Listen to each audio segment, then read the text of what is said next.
Bonjour mes amis, et bienvenue de retour. Nous sommes mercredi, mes gars. J'attendais ce moment.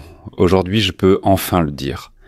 Nous commençons avec de bonnes nouvelles du front de Pokrovsk, car à la suite d'une contre-offensive du 425e régiment d'assaut indépendant ukrainien, ils ont libéré.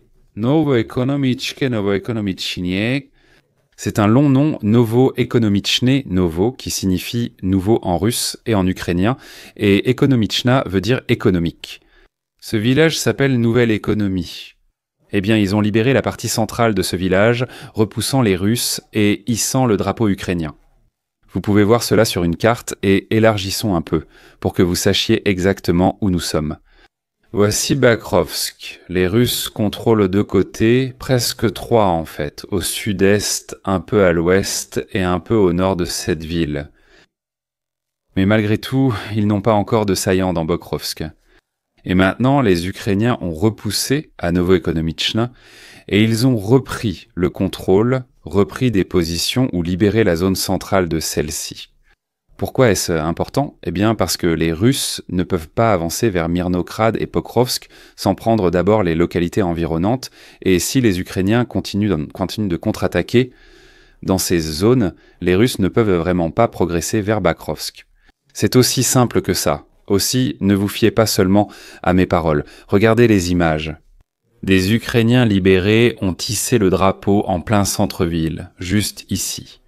Vous pouvez le voir sur la photo. Et il y a aussi deux nouvelles frappes de drones dans cette zone. C'est visible sur la carte, avec les emplacements exacts et tout le reste. C'est une carte magnifique. Elle vous montre par date tout ce qui s'est passé, chaque attaque, chaque frappe aérienne, chaque bombardement de lance-roquettes multiples. En parlant des bombardements de lance-roquettes multiples, je veux vous montrer ce que cela signifie vraiment. Je parle toujours des systèmes russes GRAD ou des systèmes de lance-roquettes multiples, comme d'une arme de zone. Eh bien, en général, les forces d'artillerie russes fonctionnent comme une arme de zone, une attaque de zone, tandis que les forces d'artillerie ukrainiennes avec l'artillerie occidentale fonctionnent différemment, plutôt comme une frappe ciblée, une frappe de précision sur la cible parce qu'elles sont plus précises. Alors, à quoi ressemble une frappe de lance-roquettes multiples russes sur la carte ? Exactement comme ceci. Nous sommes en ce moment sur le front sud, et si nous zoomons, nous voyons qu'il y a tous ces Russes. Des icônes de bombardement de lance-roquettes ici. On zoome, on voit, on clique dessus. Vous pouvez voir ces petites explosions disséminées partout dans ce champ. C'est une salve. Ce sont quelques dispositifs, enfin plusieurs dispositifs, qui tirent toutes leurs munitions une par une, et voilà à quoi ça ressemble. Ils détruisent une zone, pas un point précis, mais une zone. Vous pouvez voir que c'est en fait une zone très vaste, parce que toutes ces routes sont bordées de maisons. C'est comme une banlieue, on pourrait dire, et c'est vraiment très étendu. Ils ont pilonné environ 7 ou 8 rues différentes, remplies de maisons avec des tirs de lance-roquettes multiples. Donc c'est une très grande zone. Ils saturent cette zone avec ces missiles. Et j'ai parlé à des soldats ukrainiens qui ont subi ce genre d'attaque. C'est très effrayant parce qu'ils sont très bruyants, ils tombent partout en même temps. Des éclats d'obus volent, c'est effrayant. C'est une arme dangereuse si vous en avez assez et si vous avez beaucoup de munitions pour elle. Nous continuons à frapper des cibles russes, mais cette fois c'est en Crimée, derrière les lignes ennemies. Sabotage, groupe de reconnaissance ou groupe partisan, appelez-le comme vous voulez. Cette information vient des Russes, et ils affirment qu'un groupe partisan ukrainien a frappé une position militaire russe en Crimée. Avec des motos, beaucoup de Neva et de drones. Ils ont frappé puis se sont enfuis. C'est un rapport très étrange. Je vais vous le lire. Vous pourrez vous faire votre propre opinion. Il y a eu un raid de drones ce week-end. Lors de ce raid, un groupe de sabotage et de reconnaissance de Sébastopol a aussi utilisé un drone pour frapper un remorqueur. Cela lance le compte à rebours et ferme la base. Barrière flottante, vous savez, la barrière flottante, la barrière défensive contre les drones maritimes ukrainiens du port de Sébastopol, port militaire. Donc vous ouvrez la barrière, les navires russes entrent, vous la refermez, comme ça les drones ukrainiens ne peuvent pas entrer. Ce navire qui effectuait cette activité a été frappé par des drones ukrainiens partisans. Situation très étrange, vraiment très étrange si on y pense, parce que c'est en plein cœur du territoire ennemi. Le capitaine a été tué au combat et 2 membres de l'équipage ont été blessés. Ils disent qu'il existe une vidéo de l'attaque sur la chaîne de Major, mais personnellement, je ne l'ai pas vue. Certaines des groupes de sabotage et de reconnaissance étaient en Tamoto et ce sont eux qui sont partis. Certains étaient sur Neva. On parle de Lada, Neva, je veux dire Lada. Regarde ça. Donc c'est ça qui les a frappés. Je veux dire, c'est un véhicule soviétique légendaire. Plus jeune, j'en voulais vraiment une, mais je n'ai pas pu l'avoir. Maintenant, je pourrais, mais je n'en veux plus car c'est de la camelote. Mais c'est ça qu'ils ont utilisé pour frapper. Je suis content. Ça rend la chose encore plus légendaire, et ils avaient tout un ensemble de documents militaires russes. Ils ont été pris puis réinitialisés. Il semble que maintenant, après l'attaque du groupe de sabotage et de reconnaissance contre le remorqueur, tous les efforts de préparation à la défense et à la riposte contre les drones ont été réduits à néant. Eux, ils peuvent le faire, mais pas nous. Donc oui, c'est... Les Russes affirment que cela s'est produit. Je n'ai ni vidéo ni photo à montrer, mais si les Russes me disent que c'est en Crimée, c'est déjà une bonne histoire. Surtout quand ils sont arrivés à moto et ont laissé un Eva couler un remorqueur à Sébastopol. C'est légendaire, c'est une mission de Call of Duty, j'adorerais y jouer. Nous continuons en Crimée parce que le direction principal du renseignement ukrainien a publié encore plus d'images de l'attaque du 30 août quand ils ont détruit le S-300 et les radars stationnés. Tu te souviens de la vidéo ? C'était superbe, mais ce n'est pas ça un super moment à la Top Shop. Et attends, il y a encore plus. Parce qu'il y en a. Regarde ça. Tu as vu ça ? Ils ont frappé un hélicoptère avec leur drone dedans. Où était-ce ? SIMFEROPOL, waouh. 2 hélicoptères Mi-8 détruits avec 2 drones du direction principale du renseignement. Regarde ça. Survolant les aérodromes de Simferopol. Tu vois les Mi-8, le premier ? Je ne veux pas le premier. Je vais aller vers le deuxième. Je l'ai serré et il est parti, juste sur le tarmac, je le sors. Maintenant, le deuxième fume déjà. Allons vers le premier. Maintenant, je vais quand même aller dans le deuxième. Parti. Et maintenant, le vaisseau.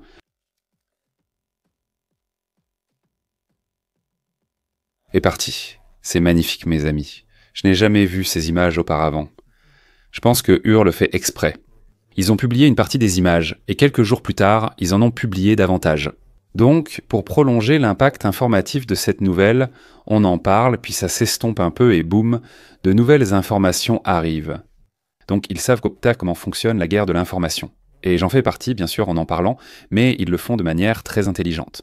Et maintenant, pour continuer sur ce même sujet, c'était le radar qui a été frappé, cette même attaque, mais avec les images précédentes, nous avons vu un drone du direction principale du renseignement foncer sur ce radar.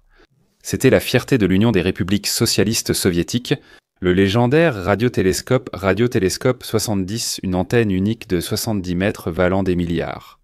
Il a été détruit en Crimée. Sa reconstruction a coûté 18 milliards de roubles au Kremlin. Des positions de défense aérienne et d'autres stations radars ont également été touchées.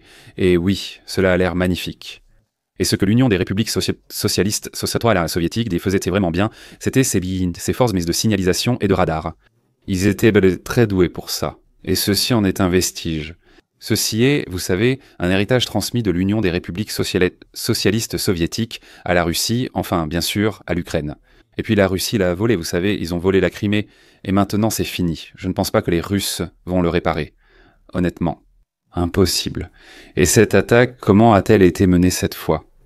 L'attaque du 30 août, qui a détruit 2 hélicoptères, mis à tous ses radars et le bateau, eh bien, je vous présente le canal Telegram russe Rybar, le plus grand blogueur militaire russe.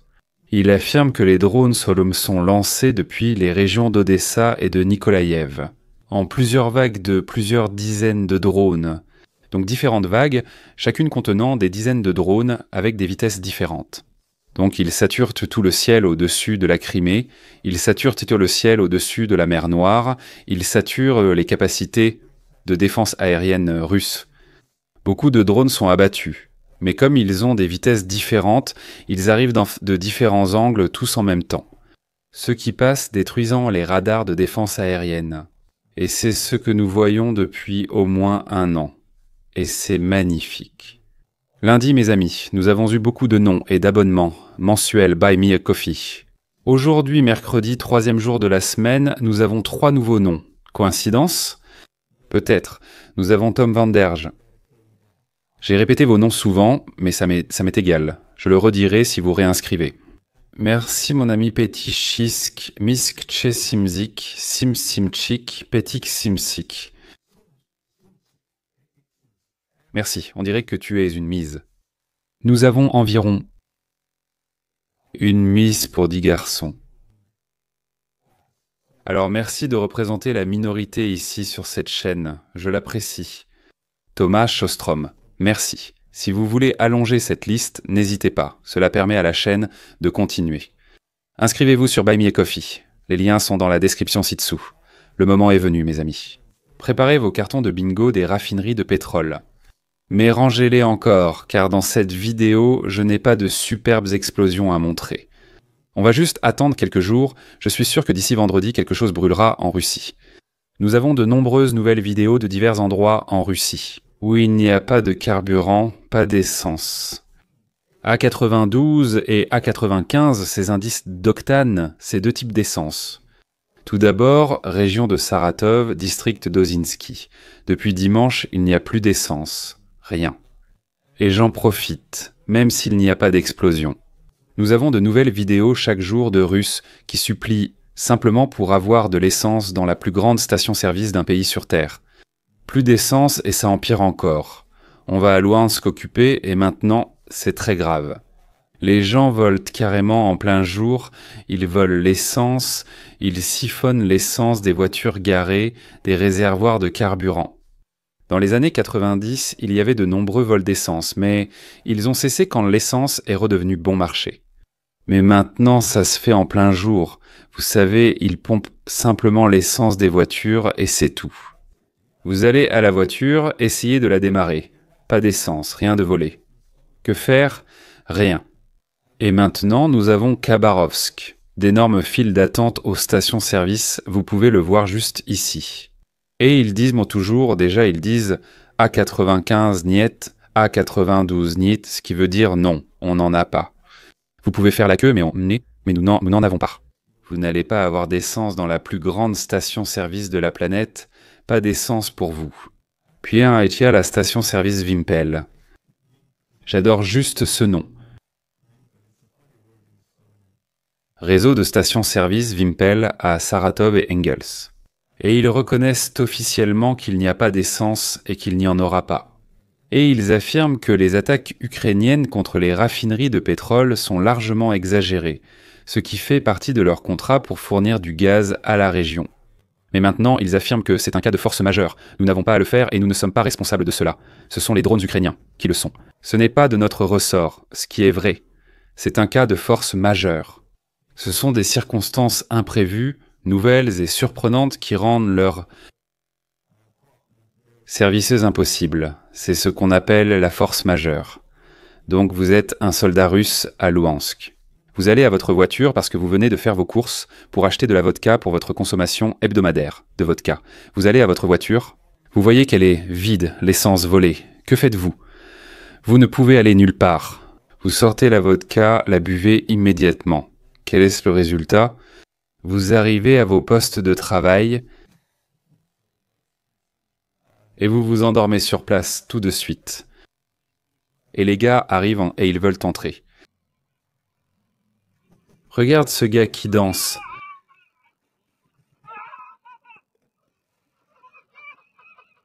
Comment peux-tu être aussi ivre ?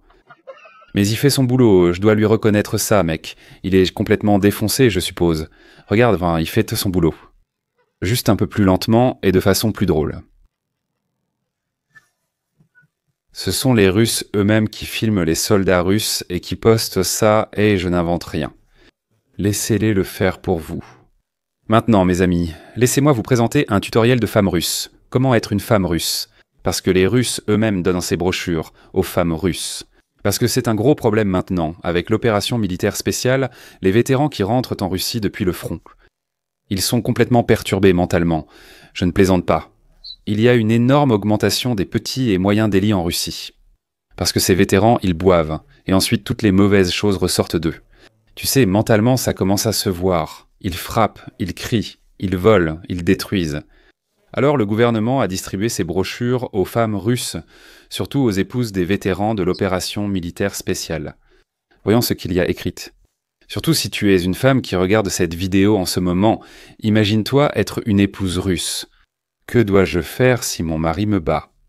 Conseil pratique pour les épouses de militaires. Oh, ton mari militaire traverse beaucoup de stress. Parle-lui. Essaye de te mettre à sa place. Ne mets pas tout sur les réseaux sociaux en public. Ça peut ruiner la carrière de ton mari. Donc oui, ne le publie pas, ne parle à personne, en gros. Si les coups ne mettent pas ta vie en danger, endure-les. Ils finiront bientôt. C'est tellement russe de dire ça. Si ta vie est nulle, endure-la. Ça finira bientôt. Ne t'inquiète pas. Ne t'en fais pas. Bois de la vodka. Tout ira bien, ça passera vite. Essaie de masquer les bleus avec du maquillage. Waouh, quelle solution merveilleuse. Je n'y avais jamais pensé. Essaie des couleurs vives dans tes vêtements et ton maquillage pour provoquer ton mari à de nouvelles réactions. Essaie d'éviter les couleurs vives pour ne pas provoquer tes maris. Essaie d'analyser ton comportement. Ton mari t'a-t-il frappé? Comment l'as-tu provoqué? C'est de ta faute. Tu t'es fait tabasser dans la rue. On t'a volé de l'essence à Louhansk dans ta voiture garée. C'est de ta faute. Analyse-toi. Qu'as-tu fait de mal? Demande pardon à ton mari. Sacrée Académie de la communication. C'est officiel, mesdames. Si vous regardez cette vidéo, c'est officiel. En Russie. J'ai vu des femmes occidentales dire qu'elles sont plutôt des épouses conservatrices. J'aime les valeurs conservatrices russes. Aimes-tu te faire battre? Et si cela est approuvé par le gouvernement, alors la Russie a été faite pour toi. J'aimerais que ce soit une blague, mais ce n'en est pas une. La force aérienne ukrainienne a publié une vidéo où elle teste ses propres bombes planantes. Les bombes planantes russes sont des armes que les Ukrainiens ne fabriquent pas eux-mêmes. Malheureusement, les bombes planantes russes sont très efficaces et la Russie peut en produire massivement. Elles causent beaucoup de dégâts.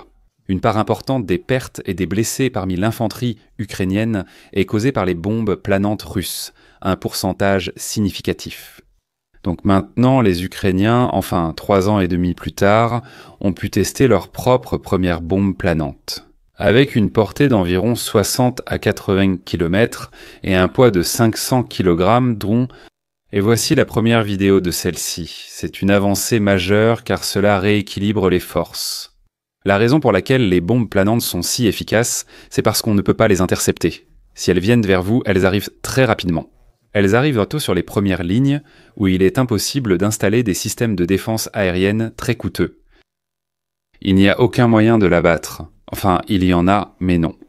Les deux camps ne les utilisent pas parce que tous les systèmes capables de les abattre seraient détruits très rapidement. Pour détruire les bombes planantes, il faut éliminer les avions et aérodromes d'où ils partent.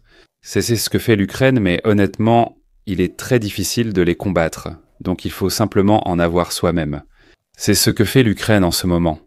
Mes amis, regardez ce type. Il vous a manqué? Je sais que oui. Je n'ai pas parlé d'Igor Kirkin depuis, une éternité. Vous savez, laissez-moi vous rapporter ce qu'il a dit depuis la prison hier. Parce que ce gars parle depuis la prison. Il a une grande gueule, il s'en fiche complètement. Il est déjà en prison.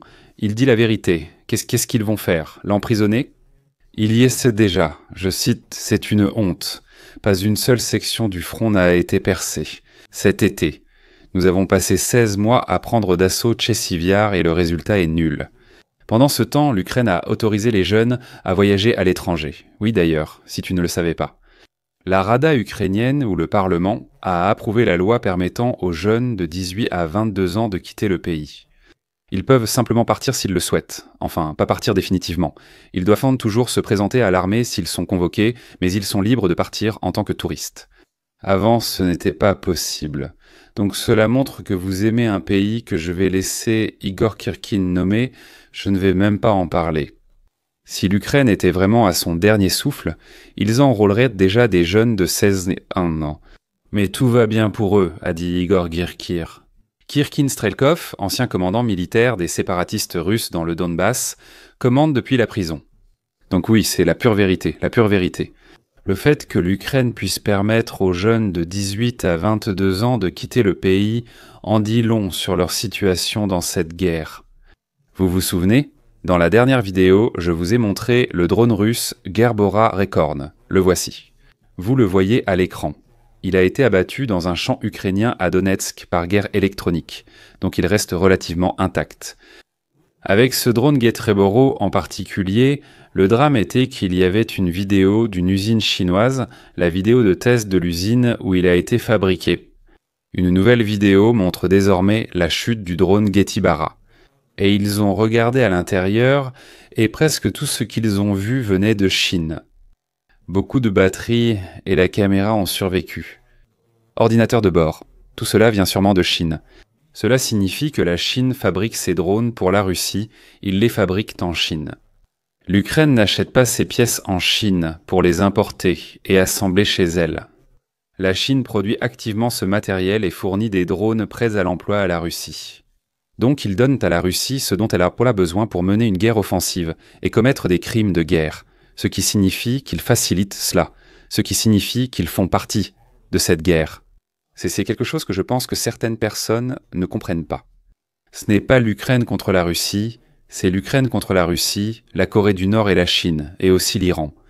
Le Shah possédait déjà des drones et tout le reste. Donc ce n'est pas une guerre locale, c'en est une grande, très grande, c'est déjà une guerre mondiale. Mes amis vont maintenant se téléporter en Finlande. Parce que la Finlande a ouvert la toute nouvelle base militaire de l'OTAN à Mikkeli. C'est la base militaire de l'OTAN la plus proche et la plus grande à la frontière russe. Elle est à environ 100 km de la frontière russe et à 250 km de Saint-Pétersbourg, la deuxième plus grande ville du pays. Les forces terrestres avancées de l'OTAN, déployées jusqu'en Laponie, à Rovaniemi et Sotankila, impliqueront tous les pays nordiques, les Pays-Bas, la Grande-Bretagne et la France. La Suède assurera le commandement des forces FLF en Laponie. La Finlande ayant une défense solide, aucune troupe étrangère n'est stationnée en permanence en temps de paix.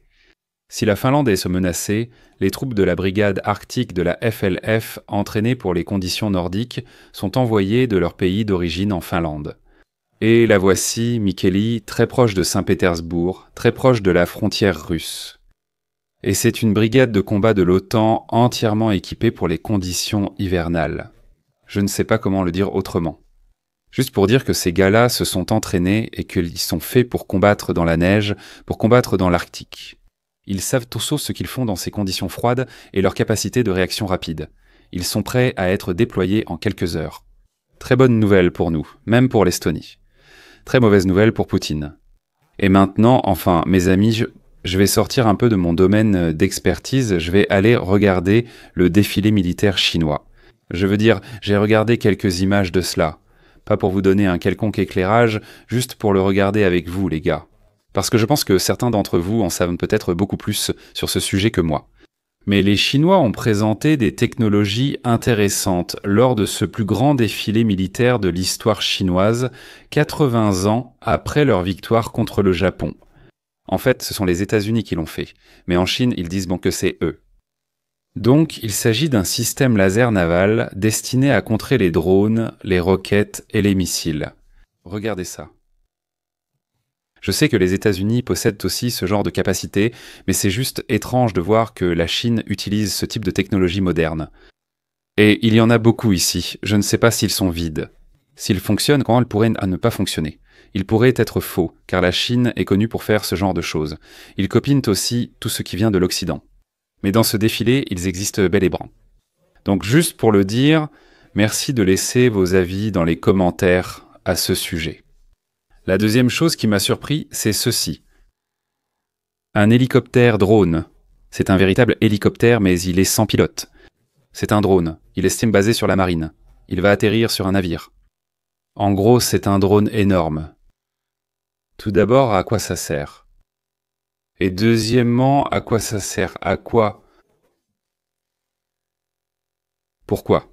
Est-ce mieux que les gros octocoptères employés par l'Ukraine qui coûtent pourtant bien moins cher ? C'est probablement extrêmement cher. Et vu la taille de cet engin, je veux dire, c'est assez facile à abattre, non? Sa section radar doit être bien plus grande que celle du petit octocoptère, qui est évidemment plus petit. À quoi ça sert? Maintenant, encore un extrait intéressant pour moi. Je ne veux pas vraiment vous faire perdre votre temps, donc je vais juste vous montrer des extraits courts. Mais dans celui-ci, on peut voir d'énormes drones à voilure fixe. Celui-ci, bien sûr, est un drone d'attaque. Celui-ci, je pense, est plutôt un drone bombardier ou un drone de reconnaissance. Mais ils sont grands, très grands. Et deuxièmement, ce que j'ai remarqué dans cette vidéo, c'est cette fichue course synchronisée. Et je vais être honnête avec toi, l'armée estonienne ne sait pas marcher, l'armée ukrainienne ne sait pas marcher, l'armée finlandaise ne sait pas marcher. Et j'ai vu l'armée israélienne défiler. Ils ne savent pas marcher. Toutes ces armées-là, elles peuvent de combattre les Chinois par contre. Elles sont vraiment douées pour courir. Regarde-les. C'est magnifique à regarder. Ces gueules-là répètent ça depuis des jours, des mois. Mon gars, ça demande beaucoup de répétitions. On a essayé et j'ai dû défiler comme conscrit lors des défilés en Estonie. Pour atteindre ce niveau de synchronisation, il faut passer tellement d'heures d'entraînement juste à courir comme ça. Et honnêtement, je ne pense pas que courir comme ça soit une partie importante de tes capacités militaires. Tu dois faire ça au lieu de faire autre chose, par exemple t'entraîner pour la guerre. Donc ce que je dis ici, c'est que certaines armées qui défilent très bien ne sont pas si efficaces pour combattre la Corée du Nord, par exemple. Leur armée défilait superbement. Un autre élément technologique intéressant, après les lasers sur les navires, on parle désormais de lasers sur les camions. Ce sont des systèmes anti-drones de guerre électronique, ils n'utilisent pas de moyens cinétiques. Ceux-ci en particulier, mais ceux-ci oui. Ce sont à nouveau des mitrailleuses anti-drones, tous des systèmes petits et mobiles, quelque chose dont l'Ukraine pourrait vraiment avoir besoin. Et puis nous avons des roquettes anti-drones, et avec le même lance-roquettes, il y a aussi une mitrailleuse, un canon anti-aérien. Une combinaison étrange. Mais je ne peux pas le critiquer parce que, honnêtement, ça a l'air utile. Alors, s'il vous plaît, ouvrez-le pour moi si vous en savez plus à ce sujet. Et enfin, la technologie du défilé. Je dois dire que c'est la première fois que je vois un si grand nombre d'armes nucléaires chinoises défiler publiquement et ouvertement. C'est le défilé des forces nucléaires, les forces nucléaires qui passent devant tout le monde. C'est vraiment une grosse démonstration de force, mais je n'avais jamais vu ça auparavant. Donc ils sont juste là, ils existent, c'est tout. Rien de plus à ajouter. Ensuite, bien sûr, il y avait ce magnifique trio ici, Poutine, Xi et Kim, et il y a une Lia juste ici. Il y a plein de types derrière qui sont, à mes yeux, des criminels de guerre et des terroristes, mais ils sont tous ensemble ici, comme une grande famille. Et honnêtement, ce rassemblement et cette marche ici, ça, je pense que ça restera dans les livres d'histoire, honnêtement. Parce que s'il y a une formation d'alliance anti-États-Unis dans le monde, la Chine est clairement en tête avec la Russie. Donc ce sont les gens ici, c'est le groupe, c'est le regroupement anti-américain du monde. Oh, nous avons Loukachenko. Monsieur Patate, bien. Ensuite, nous avons cette étrange situation où Poutine et Kim Jong-Poutine disent « Kim, va à ma voiture ». Kim répond « Non, va à ma voiture ». Poutine dit « Non, vas-y d'abord ». Et Kim pousse Poutine à l'intérieur de la voiture. Il insiste, non, vas-y. Ce côté est empoisonné, je ne veux pas y aller. Et ils passent de l'autre côté, ils roulent ensemble. Et je me souviens de ce moment où Poutine et Kim se sont rencontrés, je crois que c'était il y a quelques années. Ils avaient tous les deux des coupes de champagne, ils ont trinqué, et aucun d'eux n'a bu. Parce que vous savez, ça pourrait être empoisonné, parce que c'est comme ça. C'est la même situation. Je ne veux pas passer en premier si tu me dis d'y aller, parce que tu vas m'empoisonner avec le siège. Siège auto. C'est un siège auto empoisonné. Donc bien sûr, Poutine avait de grands espoirs pour cette rencontre avec Xi. Parce que tu sais, la Russie existe maintenant, la guerre existe maintenant à cause de la Chine. Sans ce soutien, tout s'effondrerait. Poutine quitte Pékin les mains vides, les discussions de Poutine avec Xi Jinping se sont terminées sans que le Kremlin n'atteigne son objectif principal. Ramener UnionPay en Russie et lancer les cartes Mirror en Chine. Ils ont signé 22 documents, c'est beaucoup de documents. Mais aucun d'entre eux n'a constitué une avancée majeure dans le secteur bancaire. Pékin a refusé de rétablir les services UnionPay pour les clients russes. Ces cartes ont autrefois aidé les banques sanctionnées, mais depuis l'an dernier, elles ne fonctionnent plus à l'étranger, même en Chine. Ainsi, les citoyens russes, même en Chine, ne peuvent pas utiliser UnionPay chinois. Oui, mais Poutine a eu une victoire, si on sait, c'est leur opération conjointe qu'ils ont signée concernant le nouveau gazoduc de la Russie vers la Chine. Bien sûr, la Chine possédant, dans les 10 prochaines années, la majorité des entreprises russes et du produit intérieur brut, je dirais que c'est la Chine qui achète un nouveau territoire, essentiellement pour elle-même. Je vais finir cette vidéo avec Donald Trump. Ce que j'en comprends, c'est qu'il est vexé de ne pas avoir été inclus.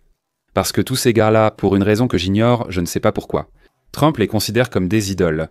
Kim Jong-un, Xi Jinping, Poutine. Il voit ces dictateurs autoritaires et se dit « Oh, je veux être comme ça ». Il adore les types autoritaires. La question est de savoir si le président Xi évoquera le soutien et les sacrifices importants des États-Unis pour aider la Chine à obtenir sa liberté face à un envahisseur hostile. Il parle du Japon. S'il veut dire que les États-Unis l'ont vaincu, qu'ils le disent car c'est ce qui s'est passé. Ce sont les États-Unis qui ont vaincu le Japon, je dirais presque seuls. Même si la Chine n'avait pas du tout combattu les forces japonaises, les États-Unis auraient quand même gagné cette guerre. De nombreux Américains sont morts dans la quête chinoise de victoire et de gloire. J'espère qu'ils sont justement honorés et que l'on se souvient de leur bravoure et de leur sacrifice. Que le président Xi et le peuple chinois passent une journée mémorable de célébration. Veuillez transmettre mes salutations les plus chaleureuses à Vladimir Poutine et Kim Jong-un, pendant que vous complotez contre les États-Unis d'Amérique. J'ai l'impression qu'il veut être inclus, mais il ne l'est pas. Et à ses yeux, il est exclu du club des gars cool. C'est le club des gars nuls. Regarde ces types, je ne voudrais pas rejoindre leur club. Pourquoi Trump le ferait-il? Je ne comprends pas. Présider le pays le plus puissant du monde, tu veux être avec ces types. Je veux dire, c'est vraiment se rabaisser. Si Donald Trump reste lui-même, attendons quelqu'un de meilleur. Voilà mon humble avis sur la situation. J'espère que vous aimez ces vidéos et que vous reviendrez. En attendant, abonnez-vous à la chaîne et revenez vendredi. Dans 2 jours, je vous en ferai une autre. Slavo-Ukraine et au revoir.